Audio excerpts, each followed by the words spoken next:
podcast Segunda a Sexta, a visão de universitários e profissionais sobre carreira e trabalho. Eu sou Oscar Fujiwara e sempre vou trazer para a nossa conversa convidados que vão compartilhar com você visões diferentes sobre cada profissão. Se você está pensando em fazer uma transição de carreira, começar um curso técnico ou universitário, ou só quer saber mais sobre as diversas áreas de atuação que existem, você está no lugar certo. Bem-vindas e bem-vindos ao Segunda a Sexta. Para quem gosta de reflexões, de uma boa leitura, de ver as coisas sob variadas perspectivas, o episódio de hoje tá show, porque a gente vai trocar várias ideias sobre filosofia. Quem tá aqui comigo é o Diego Perim, que é professor de filosofia, e a Clara Raimundo, que está no 9º semestre do curso de filosofia. Bem-vindo, Diego! Conta aí pra gente por que você escolheu o curso de filosofia e a sua trajetória na área desde então. Olá, Oscar. Olá, Clara. Desde o ensino médio, eu sempre tive um apreço especial pelas áreas de ciências humanas, sobretudo por literatura. Curiosamente, eu não tive filosofia no ensino médio, uma lacuna na minha formação básica, na minha formação escolar. E a literatura era o que me oferecia um pouco mais de reflexão, que não era algo quadrado, não era algo fechado, uma certa possibilidade de pensamento que transcendia o que era simplesmente o que acontecia na sala de aula. Pois bem, terminado o ensino médio, eu não fazia a menor ideia do que eu queria fazer da vida, mas eu sabia, eu tinha algumas certezas. Entre essas certezas, eu sabia que eu fazia parte de um movimento de subcultura aqui do ABC Paulista, onde eu nasci, onde eu resido hoje, que era o movimento punk. Completamente contestador, completamente transformador. Nessa altura do campeonato, eu achei que seria de bom grado dar início ao ensino universitário e eu decidi seguir a minha ideologia e eu fui fazer aquilo que eu considerava, lamentavelmente à época, hoje eu não tenho o mesmo ponto de vista, o que fosse mais inútil do ponto de vista do sistema. Nesse caso, eu decidi que eu ia fazer filosofia. E precisava ser numa universidade pública, porque eu gostaria que as pessoas pagassem para que eu estudasse gratuitamente. E para devolver para elas nada. Basicamente é isso, uma visão nihilista de mundo. E aí, o que acontece nessa brincadeira? Eu presto o vestibular na época, né? Isso no começo dos anos 2000. Para filosofia nas 3 universidades públicas do estado, né? Então a USP, a Unicamp e a Unesp. Eu acabo conseguindo sucesso nos 3 vestibulares, mas eu decido ir para o mais longe possível, que é a Unesp, na cidade de Marília.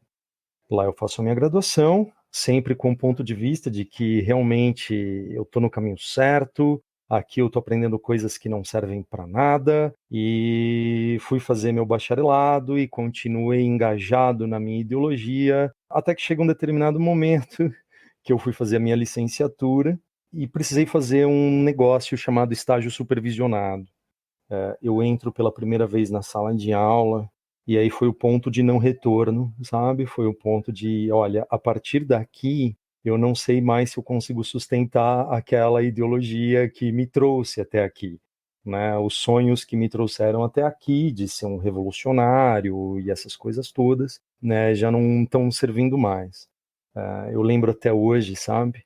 Do nervoso que me deu a primeira vez que eu entrei como estagiário e que o professor regente da turma naquela ocasião, ele falou assim, olha, hoje eu acho que eu vou deixar a aula para você fazer, sabe? Dá uma aula aí. E eu substituí com toda a insegurança do mundo. E eu lembro que eu recebi algum retorno dos alunos, isso aconteceu na escola pública em Marília, na cidade de Marília, e o retorno dos alunos foi muito positivo. Eu me senti muito bem-vindo e eu me senti fazendo aquilo de uma maneira muito leve, muito fluida, com muita facilidade. E a partir de então eu leciono. Eu termino minha graduação, faço um concurso público para professor do estado, né, retorno para São Bernardo do Campo e eu leciono no ensino público de São Bernardo do Campo durante alguns anos. Até que chega um determinado momento, eu recebo um convite para lecionar na rede Arbus, rede particular, aqui do ABC Paulista. Nesse caminho, passo por algumas escolas, e hoje eu leciono somente na rede particular, para o ensino médio aqui de São Bernardo do Campo, que, enfim, se tornou basicamente um motivo de muita felicidade para mim. E você, Clara, como você foi parar no curso de filosofia? Minha escolha pelo curso não foi bem uma escolha, foi quase uma imposição. Brincadeiras à parte, porque meus pais são professores, minha mãe da educação infantil e meu pai é professor de filosofia, foi meu professor no ensino médio. Então, acho que eu posso dizer que desde que eu comecei a crescer e aí fazer perguntas, eu fui aprendendo filosofia e fui gostando. Então, me senti cativada desde o começo, assim. E quando fui prestar os vestibulares, não tinha certeza que era isso mesmo que eu queria fazer, mas que era uma coisa que eu gostava, então pensei, já que estou na dúvida entre alguns cursos, vou prestar filosofia em uma das universidades, depois dos resultados eu decido mais ou menos o que eu vou fazer. Aí eu prestei filosofia na Unicamp, passei e pensei, bom, vou tentar. Tinha passado também em outros cursos, em outras universidades, mas por questão de logística, até por interesse também, decidi fazer filosofia mesmo em Campinas. Então, de experiência, assim mesmo, eu trabalhei por um tempo em cursinho popular. Eu tive a oportunidade de fazer estágio, na verdade, eu ainda estou fazendo, né? Meu estágio está funcionando um pouco diferente. Eu planejo fazer uma segunda graduação em pedagogia, então eu optei por fazer em educação infantil. Então, não estou especificamente fazendo estágio na área de filosofia, estou fazendo na área da educação. E como foram os primeiros passos para vocês na graduação em filosofia? Diego, para você que não teve a oportunidade de estudar filosofia no colégio, foi muito assustador no começo? E você, Clara, a base que você teve na escola e o fato de seu pai ser professor de filosofia foram pontos que ajudaram na sua adaptação? O que eu tinha de leitura era a literatura básica do ensino médio, são aqueles livros da literatura brasileira que são clássicos, mas que na maior parte das vezes, por mais que a gente goste de ler, a gente acaba lendo sem vontade, porque você não lê pelo prazer, e sim pela obrigação. Puxa, eu tenho que ler aqui o Machado de Assis e tal. Chego no curso, então eu já tinha ouvido falar de nomes da filosofia antiga, Platão, Aristóteles e Sócrates. Mas era um ouvir falar. Aí eu chego na minha graduação, tem um cara lá chamado René Descartes, eu falo meditações metafísicas. Vou tirar de letra, né? Porque eu li o Machado de Assis como ninguém, eu arrebentei de ler Graciliano Ramos. Nossa, são 6 capítulos, a introdução é mais 6 capítulos. Aí você tem uma sensação de frustração quando você não consegue sair nem mesmo da introdução, e aí você não consegue começar o primeiro parágrafo do primeiro capítulo. E aí eu ouvia meus professores dizendo, não, porque o Descartes é uma excelente entrada para a filosofia. Eu falei assim, meu Deus, se essa entrada, eu não sei o que vai acontecer no meio do caminho. E aí eu percebi que não adiantava ter pressa também, que eu precisava ter um pouquinho de paciência com o texto e comigo. Porque, enfim, não é fácil você admitir que não sabe. E aí eu percebi que as palavras não estavam colocadas lá à toa, era para trabalhar uma questão conceitual lógica. Primeiro, de imediato, tive muito medo de chegar na faculdade e encontrar pessoas muito diferentes de mim, porque na escola a gente estuda muito filósofos homens e, enfim, tem toda essa questão. E aí eu achei que eu fosse entrar na faculdade, só ia ter menino, eu ia ser a única menina. Felizmente não foi o que aconteceu. A minha sala tem bastante diversidade, então foi uma coisa que me impactou muito bem logo no começo. Eu me senti segura, me senti acolhida. Eu achei engraçado porque quando eu entrei na meu primeiro dia na universidade, eu cheguei pensando assim: "Nossa, será que eu vou sair com um livro escrito? Eu vou ser autora de algum pensamento?". E aí eu lembro que a professora chegou na sala e falou assim: "Gente, não estamos formando filósofos, assim, vocês não vão sair e escrever grandes teorias, vocês não vão estar num debate com Kant, num debate com Descartes, enfim. A gente está aqui estudando história da filosofia, uma história mesmo, assim, do pensamento, do debate, da discussão, enfim". Acho que esse foi meu primeiro baque, assim, no curso. E até um alívio, né, porque a gente entra não se sentindo muito capaz, assim, nossa, Eu acho que é importante falar sobre essa insegurança que a Clara teve na escolha do curso. Surpreendentemente, aos pretendentes de filosofia, ela não se dá só no momento da escolha. Eu não sei se é uma sensação que a Clara tem, mas é uma insegurança que você vai perpassando durante o período de curso e dizendo, cara, será que eu tô no lugar certo? Será que é isso mesmo? Porque a primeira coisa que você ouve dos seus professores quando você entra na universidade, no curso de filosofia, é algo mais ou menos assim, ó. Bom, se você entrou na faculdade de medicina, você tem as garantias de que você vai ser médico. Se você entrar na faculdade de engenharia, você tem as garantias de que você vai ser engenheiro. Aqui não existe a garantia de que você será um filósofo. E a gente fica tentando definir durante o curso o que é esse negócio, ser filósofo, não ser filósofo. Então, essa insegurança que começa logo da escolha, nos primeiros dias de curso, ela vai perpassando o caminho, assim, nesse sentido. Os textos são realmente muito difíceis, às vezes a gente duvida da nossa própria capacidade de entender, assim, muitas vezes. Mas aí a gente acaba também tendo dicas, tendo suporte. Eu lembro que eu fui ter o meu curso sobre ética, né? E o primeiro semestre foi um sobrevoo em vários autores que falaram sobre ética. E o segundo semestre foi só sobre um texto chamado Genealogia da Moral, do Nietzsche. E eu lembro que a primeira aula que inaugurou o texto Genealogia da Moral, a gente teve uma aula inteira. Eu estou falando aí de 3 horas e meia de aula, somente sobre o título. A gente, durante o curso todo, a gente leu ali no máximo, umas 10 páginas junto com o professor.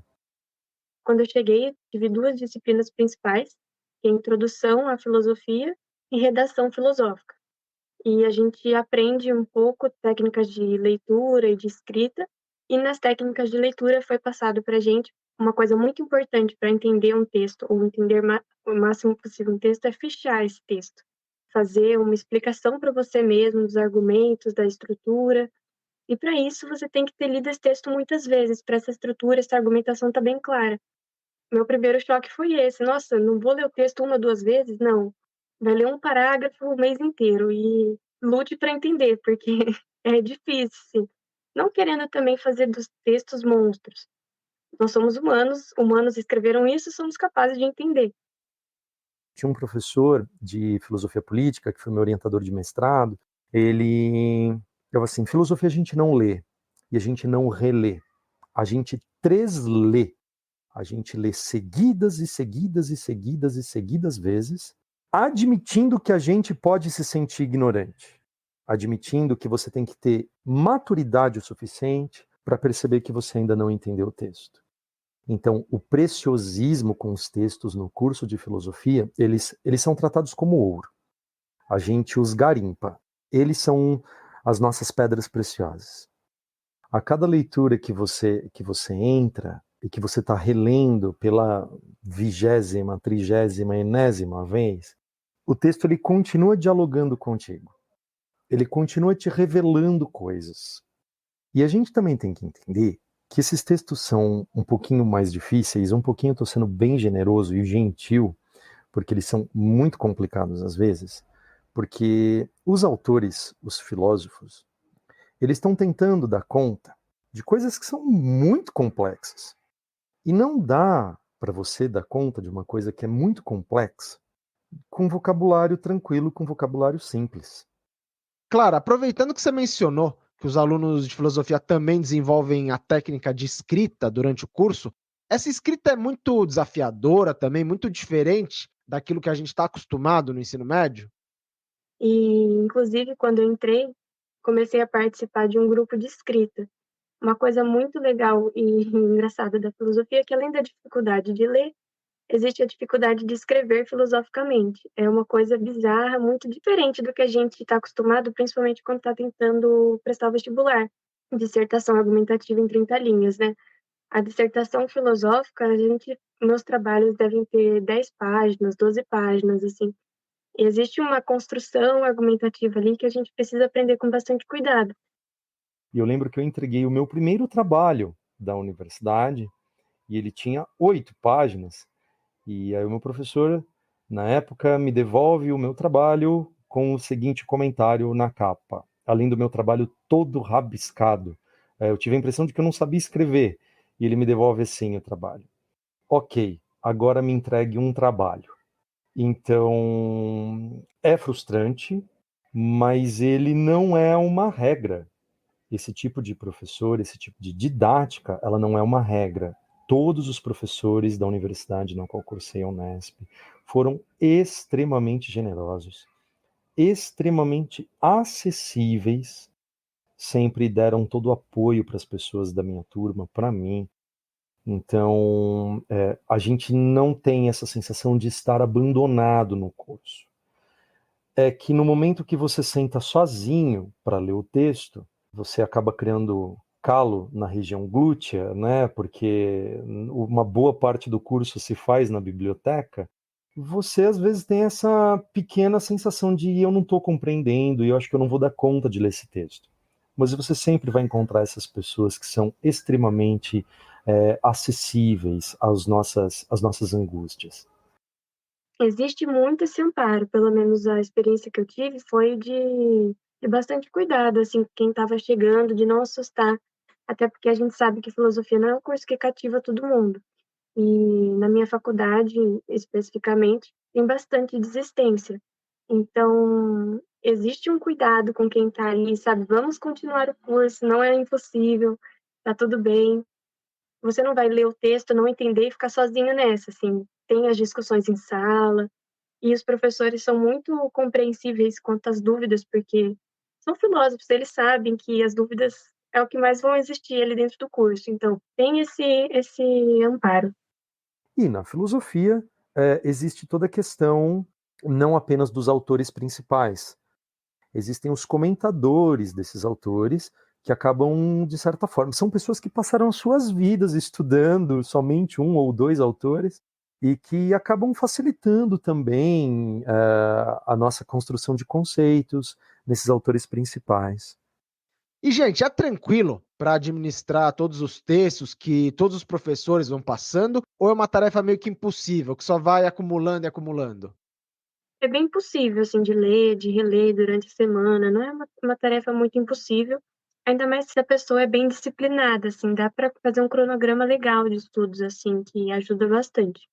Muito difícil ler um texto inteiro, muito difícil, quase impossível. Geralmente os professores fazem seleções de trechos, de capítulos.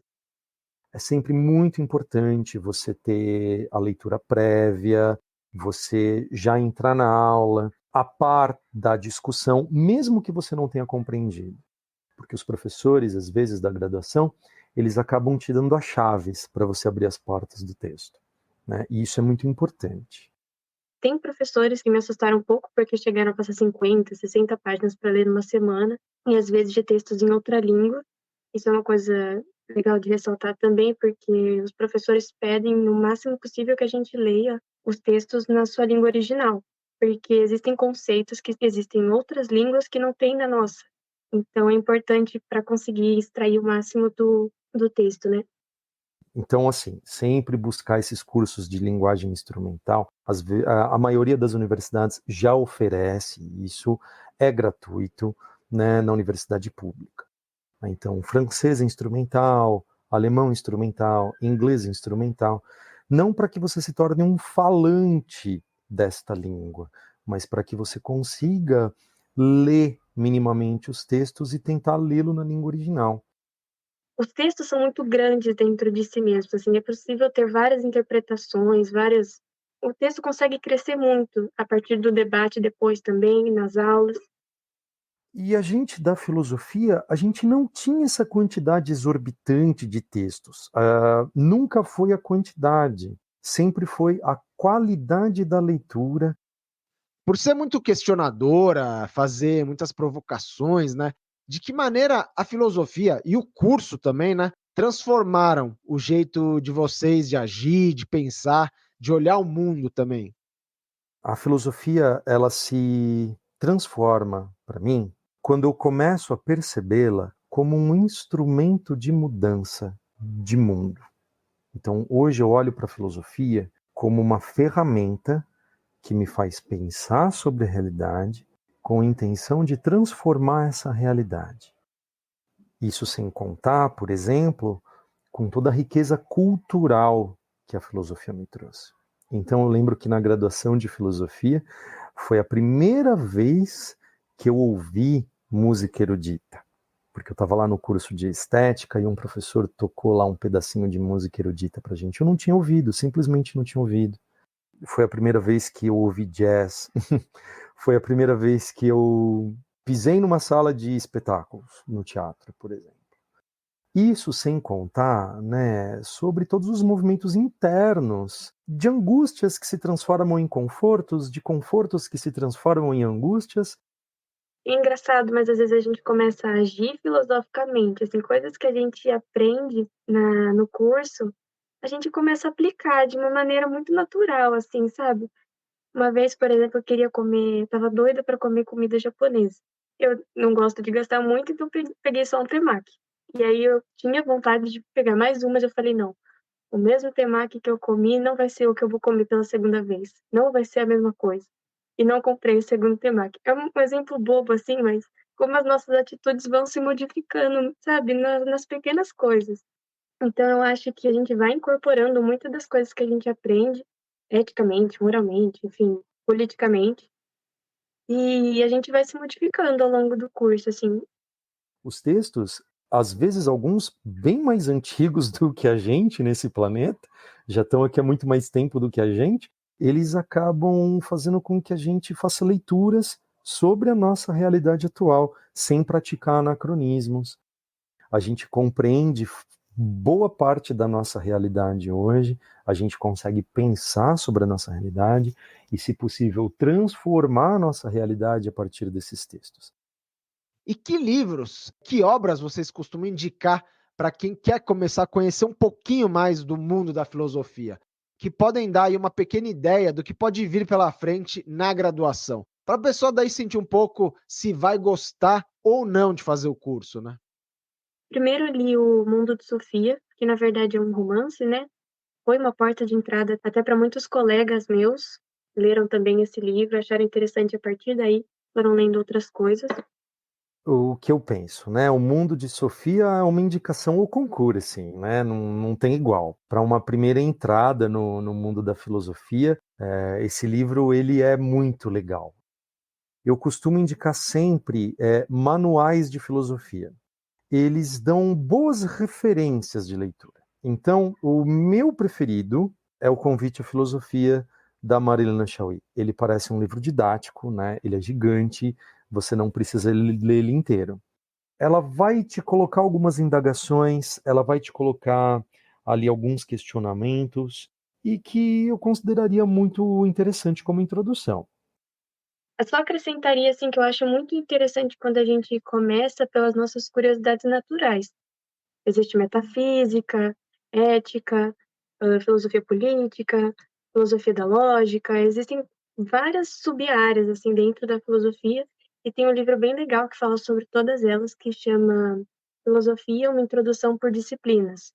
E uma outra coisa também que eu indicaria é um livro, Filósofas, que foi escrito por Natasha Hahnemann e Fabiana Lessa, que introduz várias filósofas mulheres que geralmente não estão no cânone da filosofia, que geralmente o que mais tem autores homens, né? O que a maioria das pessoas geralmente escuta é Simone de Beauvoir e Hannah Arendt no ensino médio. E esse livro traz várias outras mulheres que têm seus próprios livros, seus próprios escritos. Muitos não estão traduzidos, então é bem legal esse compilado que fizeram, que reúne várias pensadoras e está em português e está em várias livrarias, é super fácil de achar. Eu vou acrescentar também na lista das indicações, dentro da Unicamp, uma das professoras, chamada Yara Frateschi, ela juntou várias outras professoras, várias outras pesquisadoras e desenvolveu junto com elas um site que se chama Enciclopédia Mulheres na Filosofia. Então, estão sendo produzidos verbetes de diversas filósofas mulheres, de diversos textos, em que elas explicam o que está sendo dito nessas obras, explicam o contexto, uma coisa bem geral, assim, até para quem está querendo começar, eu posso dizer até com bastante tranquilidade que durante a minha formação eu acabei estudando mais filósofas mulheres do que filósofos homens, porque essas disciplinas começaram a ser oferecidas e eu fui me aproveitando, porque é uma coisa que me interessou. Diego, agora vamos falar um pouco da docência, que é uma área que você tem bastante experiência, né? O que te dá mais motivação na hora de entrar em sala de aula, de atuar como professor? Hoje os meus alunos, às vezes, eles se interessam pela área da filosofia e eles vêm me perguntar como é, nossa, professor, como é isso? O que dá para fazer com filosofia, né? Porque eu não me vejo como professor e tal. Mal sabem eles a beleza que é esse negócio de ser professor. Eu acho que eu não me sinto capaz de ensinar filosofia, eu me sinto capaz de tentar ensinar filosofia, porque a forma como cada estudante vai absorver, né, aquilo que está sendo discutido vai ser de uma forma específica. E o meu maior prazer no momento de lecionar é quando você percebe que as discussões que estão sendo promovidas em sala de aula, elas tocam os alunos a ponto de fazer com que eles visivelmente consigam enxergar o mundo deles de forma diferente. Então, eu gosto quando eles se tornam mais questionadores, eu gosto quando eles param de aceitar determinadas premissas que sempre foram pré-estabelecidas, eu gosto quando eles se auto-questionam, mas eu sempre fiz assim, né? Por que que isso tem que ser questionado? E tem bastante oportunidades nas escolas, é um mercado que costuma contratar bastante gente, sempre tem vaga aberta. Pela minha experiência pessoal, e é importante que isso fique muito bem ressaltado, os colégios nos quais eu lecionei, enquanto colégios particulares, e o colégio no qual eu leciono hoje também em particular, são colégios que sempre fizeram a opção de manter o ensino de filosofia. Alguns deles, na verdade, 2 deles, inclusive, fazem a opção de manter a filosofia não apenas no ensino médio, mas também na educação fundamental 2. Então, há campo de trabalho. Eu não sei como está a questão da filosofia hoje no ensino público. Quanto aos estágios, eu não encontrei ninguém precisando de estagiários em filosofia, mas se você pede para fazer um estágio, é difícil ser negado, recusado, assim, sabe? Não é difícil quando você está procurando, mas não é muito ofertado. Mas é super tranquilo, assim, de encontrar escola para fazer. Uma coisa que eu queria ressaltar também sobre a questão do mercado, assim, no geral, com o recorte das escolas particulares, porque eu também não sei como está no caso das públicas, é que há um professor de humanidades, né? Geralmente o professor de filosofia e de sociologia é o mesmo. Então acaba sendo difícil de encontrar esses profissionais e quando se encontra esse profissional acaba pegando tudo, né? Sociologia, filosofia, agora projeto de vida, às vezes atualidades. Então, assim, eu acredito que, olhando para esse critério, que existe sim uma busca até por profissionais, assim, que consigam atender todas essas disciplinas. E além da docência, vocês têm reparado que quais campos de atuação também são legais e possíveis para quem se forma em filosofia? Não sei se é uma grande novidade, mas o bacharel em filosofia é para quem quer fazer pesquisa. Muitas pessoas costumam tirar o bacharel e a licenciatura porque acabam se complementando, né?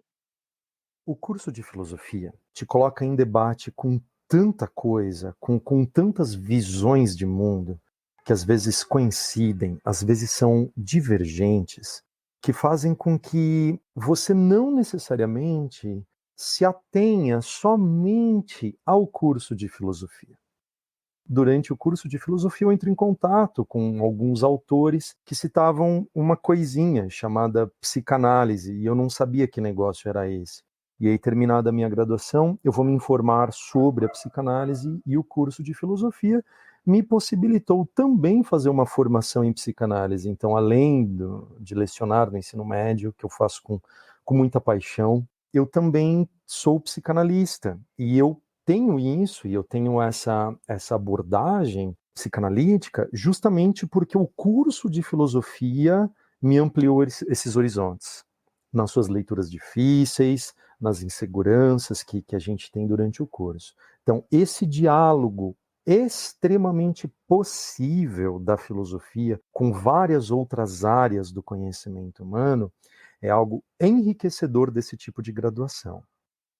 E acredito que a filosofia consegue ser muito interdisciplinar, assim, é possível trazer muitas coisas de fora para o curso. Acho que quanto mais conhecimento geral você tem, até específico, mais legal é de entrar no texto de filosofia e entender melhor o que está sendo dito ali. Se você gosta muito de física, de química, tem filósofos que vão entrar totalmente nesse universo, e você vai se sentir totalmente contemplado com aquilo que você aprendeu. A gente teve que ler Galileu na faculdade, então foi super legal estar por dentro da discussão do helicentrismo. Então é legal saber o máximo possível dessas discussões, principalmente do conteúdo da escola. Se você está pensando em fazer filosofia, pensa, eu nunca mais vou voltar a ver isso. Vai sim, em filosofia você vai. É aqui onde as coisas inúteis se fazem úteis. Então, a gente vai retomar várias coisas, assim, então, o mais interdisciplinar possível, eu diria. Eu tenho muitos companheiros de filosofia que, durante a graduação, montaram grupos de teatro comigo e que seguiram a carreira de atores e atrizes, né? E que são muito satisfeitos e muito felizes com as suas áreas de atuação. Eu tenho também um companheiro que estudou filosofia comigo que hoje trabalha no mercado editorial, né? Ele trabalha com traduções e revisões de texto, o que é possível também. E para fechar, que conselhos vocês dariam para quem está pensando em ingressar no curso de filosofia? Bom, gente, pode parecer uma piada o que eu vou dizer agora, mas não é. Não se incomodem com comentários bobos, do tipo, você vai estudar filosofia? Ah, você vai morrer de fome. Você vai estudar filosofia? Puxa, você não tinha nada melhor para fazer? Esses comentários, eles existem porque, socialmente falando, há necessidade de tirar a legitimidade daquilo que a gente não é capaz de compreender e daquilo que faz com que a gente se mova do lugar confortável do sofazinho da nossa casa. E a filosofia, ela está nesse lugar de fazer com que a gente não se conforme com as coisas tais quais elas são. Estudem a filosofia sendo perceptivos, olhando para o mundo que está ao redor de vocês. Porque a gente encontra debates filosóficos, às vezes, nas coisas mais simples. Não desistam, se essa é a tua vontade, não desista. Tá bom? Olha, me formei em filosofia, ouvi que eu ia passar fome e tô vivo aqui. E como? Todos os dias, inclusive. Tá bom, gente? Então não se incomodem com esse tipo de comentário bobo. Concordo plenamente. E outra coisa que eu diria também, se você prestou filosofia e está esperando o seu primeiro dia de aula, a primeira coisa que eu te diria é não espere que você vai ver uma linha histórica, filósofo por filósofo, como é feito na escola. Isso não acontece. A gente se sente até caído de paraquedas, assim, no meio da história. Em que discussão que eu tô, o que está sendo dito, pelo menos essa foi a minha percepção. Eu achei que eu fosse chegar e a gente ia ver pré-socráticos, depois Sócrates, Platão, Aristóteles e a história toda. Não é isso que acontece. A gente acaba se inserindo nos debates, assim, de paraquedas, como eu estava falando, mas a gente se inteira e entende porque isso aconteceu depois. Então, não é para isso assustar, não é para você achar que, meu Deus, o curso está todo errado, como assim eu não vou aprender desse jeito? Tá tudo bem, assusta, é um choque, mas é assim mesmo. É ter paciência.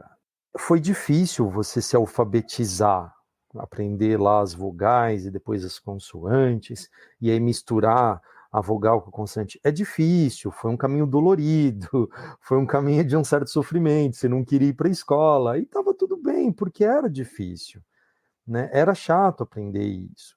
A diferença é que ler o texto de filosofia, você não é chato, mas você está aprendendo um novo alfabeto. Então é necessário ter essa calma, é necessário olhar para si mesmo com um pouquinho de gentileza e perceber o seguinte: olha, talvez agora, hoje, não seja o momento. Eu não estou conseguindo entrar nesse texto aqui. Então, deixa aqui. Eu vou ali beber um café, eu vou beber uma água, eu vou, sei lá, fazer uma caminhada na praça e aí depois eu volto e pego de novo esse texto. E aí você lê com calma, sem a pretensão de querer compreender tudo, não precisa disso, né? E aí, conforme o tempo for passando, você vai ver que os conceitos do texto, que também vão ser discutidos em aula, eles acabam meio que ficando encarnados, eles acabam ficando, de certa forma, internalizados em você.